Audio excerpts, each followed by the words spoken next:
আমাদের পৃথিবী সূর্যকে একবার সম্পূর্ণ প্রদক্ষিণ করতে ৩৬৫ দিন সময় নেয়। ৩৬৫ দিনের সমাপ্তিকে আমরা এক বছর বলে ধরি। পৃথিবী সূর্যকে ৩০ কিলোমিটার প্রতি সেকেন্ড গতিবেগে প্রদক্ষিণ করে, যেটা পৃথিবীর দিক থেকে অনেকটাই ফাস্ট। কিন্তু পৃথিবীর যদি আলোর গতিবেগের সমান হয়ে যায় তখন কি সবকিছু স্বাভাবিক থাকবে? তখন সূর্যকে প্রদক্ষিণ করতে পৃথিবীর কত সময় লাগবে? এই সব কিছু জানার জন্য ভিডিওটি অবশ্যই শেষ পর্যন্ত দেখুন। বন্ধুরা, ভিডিওটা শুনে আপনাদের এটা জানিয়ে রাখি যে এটা কিন্তু একটা হাইপোথেটিক্যাল ভিডিও, অর্থাৎ আমি এখন আপনাদের যা কিছু বলবো সবটাই কাল্পনিক। ব্রহ্মাণ্ড এখনো পর্যন্ত এমন কিছু নেই যেটা আলোর গতিবেগে চলতে পারে। 20 শতকে অ্যালবার্ট আইনস্টাইন প্রথমবার এই বিষয়ে কথা বলেছিলেন। দ্য থিওরি অফ রিলেটিভিটি অনুযায়ী আমরা যদি আলোর গতির থেকেও দ্রুত এগোতে চাই তাহলে আমাদের অসীম এনার্জির প্রয়োজন হবে, যেটা বর্তমানে আমাদের পক্ষে অসম্ভব। আরও অনেক ইন্টারেস্টিং জিনিস ঘটবে। যদি কোনো জিনিস লাইটের স্পিডে চলে তাহলে তাড়াতাড়ি সময়ের স্পিড শূন্য হয়ে যাবে, অর্থাৎ তার জন্য সময় থেমে যাবে। সূর্য থেকে নির্গত আলো পৃথিবীতে পৌঁছাতে প্রায় 8 মিনিট সময় লাগে। এই প্রসঙ্গে আপনাদের জানিয়ে রাখি যে পৃথিবী এবং সূর্যের মাঝে দূরত্ব হল প্রায় 5 কিলোমিটারের। মাধ্যমে আমরা যদি আলোর গতিবেগ করার চেষ্টা করি তাহলে আমরা জানতে পারব যে আলোর গতিবেগ প্রতি সেকেন্ডে প্রায় 3 লক্ষ কিলোমিটার হয়ে থাকে। এটা প্রত্যেক সেকেন্ডে 3 লক্ষ কিলোমিটার দূরত্ব অতিক্রম করে, যা সত্যি একটা আশ্চর্য ব্যাপার। ব্রহ্মাণ্ডে এখনো পর্যন্ত এমন কোনো জিনিস নাই যেটা আলোর গতিবেগ এর থেকেও দ্রুত ট্রাভেল করতে পারে। এটা হলো আমাদের গ্রহের সর্বোচ্চ স্পিড লিমিট। চাঁদের আলো পৃথিবীতে আসতে মাত্র 1 সেকেন্ড সময় লাগে। তার মানে এটাই যে আপনারা যখন চাঁদকে দেখছেন তখন আসলে যাদের 1 সেকেন্ড পুরনো রূপটা দেখে থাকেন, আর যদি কখনো উধাও হয়ে যায় তাহলে আপনারা সেটা অ্যাক্সিডেন্ট করে জানতে পারবেন।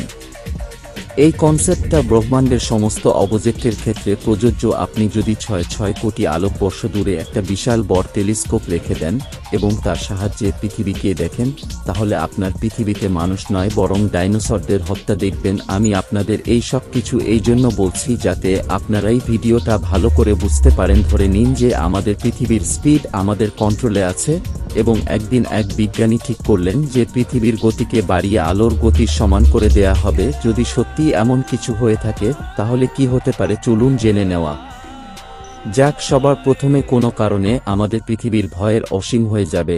যেমনটা আমি আপনাদের আগেই জানিয়েছি যে এটা চালানোর জন্য আমাদের অনেক এনার্জি প্রয়োজন হবে, যার ব্যবস্থা করা এই মুহূর্তে আমাদের পক্ষে সম্ভব নয়। আমাদের পৃথিবীর মধ্যে 30 কিলোমিটার প্রতি সেকেন্ড গতিবেগে সূর্যকে প্রদক্ষিণ করছে। এটা তো আমি আপনাদের আগেই বললাম যে এই গতিবেগটা এমনিতে অনেক বেশি, কিন্তু আমরা যদি আলোর গতিবেগ সাথে তুলনা করি তাহলে এটা তার তুলনায় মাত্র 0.001% হবে। আলোর গতিবেগ তো অনেক দূরের কথা। আমরা যদি পৃথিবীর গতি প্রতি সেকেন্ডে 30 কিলোমিটার থেকে 42 কিলোমিটার প্রতি সেকেন্ড করে দিই তাতে আমাদের জন্য অনেক সমস্যা তৈরি হবে। এই ছবিটা আমাদের পৃথিবী অরবিটাল এস্কেপ ভেলোসিটি অর্জন করে নেবে। সহজভাবে বললে পৃথিবী এত দ্রুত ঘুরতে থাকবে যে সূর্যের মাধ্যাকর্ষণ তাকে ধরে রাখতে পারবে না, যার ফলে পৃথিবী তার কক্ষপথ থেকে সরে যাবে আর মহাকাশে যাযাবর হয়ে ঘুরতে থাকবে।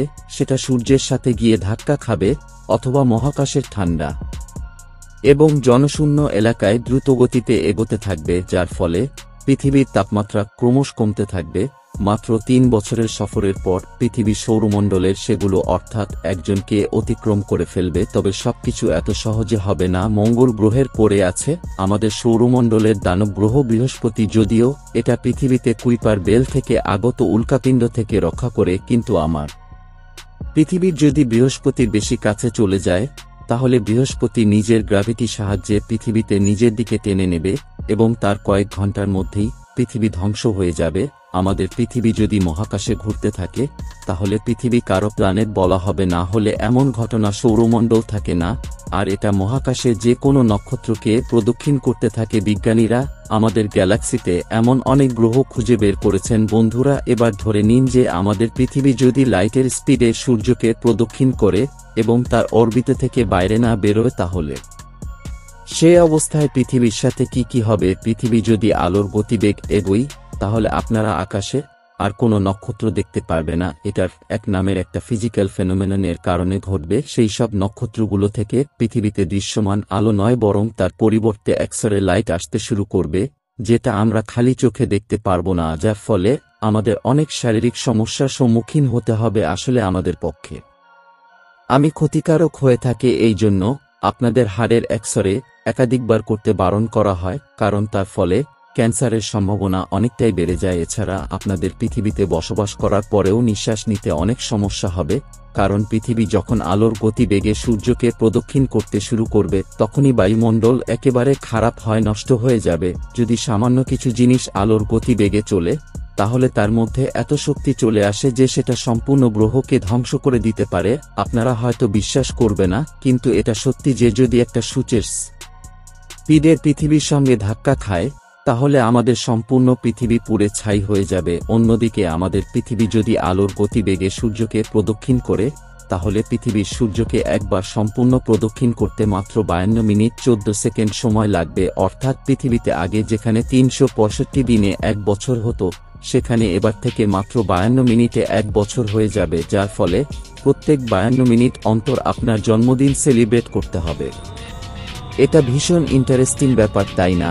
আমরা যদি অ্যালবার্ট আইনস্টাইনের থিওরি অনুযায়ী কিছু নিয়ম মেনে চলি তাহলে আমরা আরও অনেক ইন্টারেস্টিং বিষয় দেখতে পাবো। সবার প্রথমে আমাদের পৃথিবীর এনকাউন্টার্স ঘটবে, অর্থাৎ বাইরে থেকে দেখা অবজারভার চোখে পৃথিবী আগের তুলনায় ছোট বলে মনে হবে। আলবার্টা থিওরি অফ রিলেটিভিটি জানিয়েছিলেন যে যখনই কোনো জিনিস ফিরে ট্রাভেল করবে তখন সেটা লেন্সের পরিবর্তন আসবে, জানেন, কনস্ট্রাকশন নামে পরিচিত। এছাড়া আমরা যদি থিওরি অফ রিলেটিভিটিকে অনুসরণ করি তাহলে আমরা জানতে পারব যে আলোর গতিবেগ এগুলোর কারণে আমাদের পৃথিবীর সময় থেমে যাবে, অর্থাৎ পৃথিবীতে কোনো কাজ হবে না, আকাশে উড়ন্ত প্লেন থেমে যাবে, নদীতে ভেজা জল থেমে যাবে। যদি এই দৃশ্যটা কেউ বাইরে থেকে দেখে তাহলে সে চমকে উঠবে, তবে এখানে শুধুমাত্র নদী বা প্রাণী নয়, সমস্ত দ্বিতীয় থেমে যাবে, এমনকি ছোট ছোট পার্টিকেল এবং পরমাণু থেমে যাবে। আপনার অনেকে হয়তো জানেন না যে ব্রহ্মাণ্ডে হাইপার ভেলোসিটি অফ স্টার্স নামে নক্ষত্র আছে, যাদের স্পটলাইট এসপিডি 30% হয়ে থাকে। একটা নক্ষত্রের নিরিখে অনেকটাই বেশি একটা নক্ষত্রের ফর্মেশন তখনই যখন দুটো ব্ল্যাক হোল পরস্পরের সাথে ধাক্কা খায় এবং তার আশেপাশে একটা সাধারণ নক্ষত্র উপস্থিত থাকে। বিজ্ঞানীরা এখনো পর্যন্ত নক্ষত্রগুলোকে ভালোভাবে বুঝতে পারেনি, কিন্তু আমাদের পৃথিবী যদি এমন কোনো নক্ষত্রকে প্রদক্ষিণ করত তাহলে তার স্পিড অটোমেটিকভাবে সেই নক্ষত্রের সমান হয়ে যেত আমাদের সূর্য প্রতি সেকেন্ডে 200 কিলোমিটার গতিবেগে মিল্কি ওয়ে গ্যালাক্সিতে প্রদক্ষিণ করে। এর মানে হলো আমাদের পৃথিবী মহাকাশে এই একই গতিবেগে মিল্কি ওয়ে গ্যালাক্সিকে প্রদক্ষিণ করছে। আসলে সৌরমণ্ডল হলো একটা ইউনাইটেড বডি, হঠাৎ সূর্যের গতিবেগ যেমন হবে বাকি সব গ্রহের গতিবেগ ও একই রকম হবে। এখানে খেয়াল রাখতে হবে যে মিল্কি ওয়ে গ্যালাক্সিকে প্রদক্ষিণ করার সময় এই ছবিটা দেখা যাবে। আপনার এই বিষয়টা ভালোভাবে বুঝে গেলে আপনাদের কোনো কনফিউশন হবে না। যদিও বাস্তবে এমন কিছু হওয়া সম্ভব নয়, কিন্তু তাও এ ধরনের হাইপোথেটিক্যাল প্রশ্নের উত্তর খুঁজতে গিয়ে আমরা একাধিক ভিন্ন ভিন্ন কনসেপ্ট সম্পর্কে জানতে পারি। যেমন আজকে